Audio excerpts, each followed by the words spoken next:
আজকে ছিল ১৬ই জানুয়ারি বৃহস্পতিবার। এখন সকাল ওই ৮টা সাড়ে ৮টার মধ্যেই বাজছে। আজকে তোমাদের সাথে আমি শেয়ার করব তোজোর স্কুল থাকলে পরে সকাল থেকে দুপুরটা আমার ঠিক কী ভাবে চলে। প্রথমেই হচ্ছে তোজোকে ঘুম ভাঙাতে হয়, আর তার জন্য এই জানলাটা খুলে দিই, আর এই তার ফেভারিট টয় ডাইনোসর সেটা দিলে পরেই আস্তে আস্তে তার ঘুম ভেঙে যায়। এমনিতেই তোজোর ঘুম কম, তোজোর একটুখানি আওয়াজ টাওয়াজ হলেই সকালের দিকে ওর ঘুম ভেঙে যায়। তারপরে তোজো এদিকে একটু খেলা টেলা করে আর আমি এদিকে ব্রাশ করে নিই তাড়াতাড়ি করে।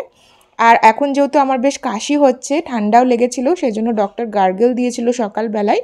তো সেই গার্গেলটাও সকালবেলায় করার পরে গলাটা অনেকটা রিলিফ লাগে, কারণ ঠান্ডা লাগলে কাশি হলে দেখবে সকালের দিকে যেন একটু বেশিই লাগে সেটা। তারপরে তোজোর হচ্ছে টিফিন বক্সটা প্যাক করে দিই আর ব্যাগে ভরে দিই, আর তার সাথে জলের বোতলটাও আমি ওর ব্যাগেই দিই, আলাদা করে আর দিই না, দুটো আলাদা আলাদা ক্যারি করতে হবে বলে। ছোটোবেলা থেকেই তোজোর যেটা অভ্যেস করিয়েছি সেটা হচ্ছে ব্রাশ টাশ করিয়ে নেওয়ার পরে তোজোকে হচ্ছে গরম জল দিই। তো এখন ব্রাশ করা হয়ে গেছে, আর তারপর ওকে একটু হালকা গরম গরম জল দিয়েছিলাম, সেটাও নিজে নিজেই খাচ্ছিল। এদিকে উজ্জ্বল হচ্ছে আজকে অফিস যাবে, তো কিছু খেয়ে যাবে। অসীমার আসতে তো দেরি হয়, সেই জন্য সকালবেলাতেই আলুর চচ্চড়ি আর হচ্ছে রুটি বানিয়ে নেওয়া হয়েছিল, যাতে উজ্জ্বল খেয়ে যাবে। আর রুটি তো তোজোর জন্য ডেলি বানানোই হয় সকালে, দুটো এক্সট্রা করলেই হয়ে যায়। তারপরে গরম গরম চা খেতে খেতে তোজোকেও হচ্ছে খাইয়ে দিলাম ব্রেকফাস্ট, আর তারপরে ঝটপট করে স্কুলের জন্য রেডি করে এখন হচ্ছে ওকে নিয়ে স্কুল যাচ্ছি।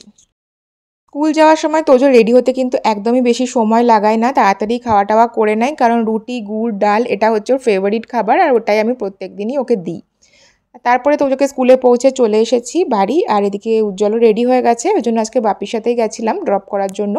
কারণ একটু দেরি করে উজ্জ্বলের বেরোলে পরে অফিসটা যেহেতু একটু ডিস্টেন্সে, তো তখন ট্রাফিক হয়ে গেলে আরোই মুশকিল হয়, সেই জন্য একটু তাড়াতাড়ি বেরোনোর জন্য আমি বাপির সাথেই হচ্ছে তোজোকে স্কুলে ড্রপ করে দিয়ে এসেছিলাম। আর এখন হচ্ছে উজ্জ্বল চলে গেছে অফিস, আর তোজো স্কুলে, আর এই সময় আমি ঘরটর পরিষ্কার করা ডাস্টিং করা এই সমস্ত কাজগুলো করে নিই। অনেক দিন ধরেই বিছানার চাদরটা পাল্টানো হয়নি, বালিশের ওয়ারগুলো সেগুলো সমস্ত করলাম। তোজোর যে সোয়েটার টোয়েটার থাকে সেগুলোকে ভালো করে রোদে দিয়ে দিলাম।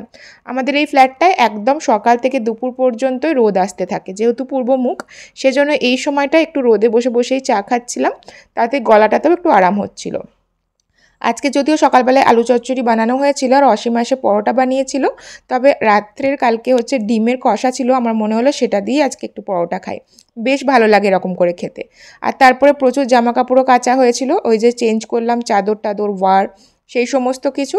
আর এখন যেহেতু বেশ কদিন ভালোই রোদ উঠছে পরপর, বৃষ্টির সেরকম দেখা নেই, সেই জন্য চটপট সকালে এসে জামা কাপড়গুলো মেলে নিলাম। তার আগে অবশ্য আমি জলখাবার খাওয়ার পরে স্নানটা করে নিয়েছি। তোজোকে স্কুলে দিলে পরে তোজোকে স্কুল থেকে আনার আগেই আমি স্নানটা সেরে নিই, তাহলে পরে ও স্কুল থেকে আসলে পরে আমি ফ্রি থাকি। আর ওপরে ছাদে যেহেতু রোদও ছিল, চুলটাও একটু শুকিয়ে নিলাম, ভিজে চুল রাখলে পরে গলার ব্যথাটা আরোই হয়।